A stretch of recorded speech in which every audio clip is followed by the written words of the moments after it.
Good morning. 11টা বেজে গেল। তো আজ আমি রান্না করব কচু শাক।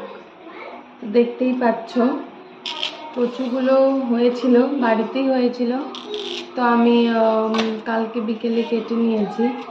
নেওয়ার পরে এখন হচ্ছে এই যে কাটছি, এটাকে রান্না করব। তো কচু শাক খেতে কিন্তু খুবই ভালো লাগে, এই কাটাটাই হচ্ছে ঝামেলা। আমার খুব ফেভারিট কচু শাক। তো করি বলে আর রান্না করাই হয় না, কিন্তু কি করব, আজ কাল আমি কেটেই ফেললাম যে না করেই নিই রান্নাটা। আর না কাটলে তো আর খাওয়া যাবে না, তাই ভাবলাম না কেটেই নিই। তো দেখতে পাচ্ছ তোমরা আমি কাটছি এটাকে। তো হাত চুলকায়, ইচিং হয় খুব কচুতে, কিন্তু ফেভারিট যেহেতু ইচিং হলেও কাটতে তো হবেই, খেতেও হবে। আর খেতে গেলে একটু কষ্ট তো করতেই হবে।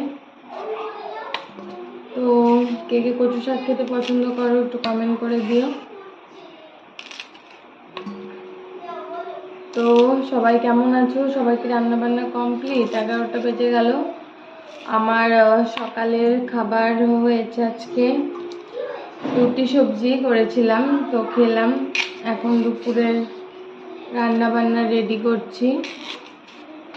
তো এটা করব, ডাল করব আর কিছু একটা করব, কারণ মেয়ে পছন্দ করে না।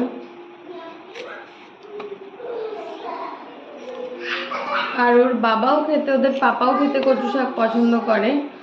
তো আমরা দুজনেই খাবো কচু শাকটা। মেয়ে খাবে না, ওকে দিলে একটুখানি দিয়ে ও যদি মানে খায় তো খেলো, বাস। তো তোমরা আজকে কি রান্না বান্না করলে কমেন্ট করে দিও। আর কচু তো অনেকগুলো মানে কেটেছি, এখন দেখছি কি হয়। প্রেশার কুকারে তো হবে না, আবার ছেলের খাবার বানাতে হবে, তো কড়াইতেই সেদ্ধ করে নিতে হবে।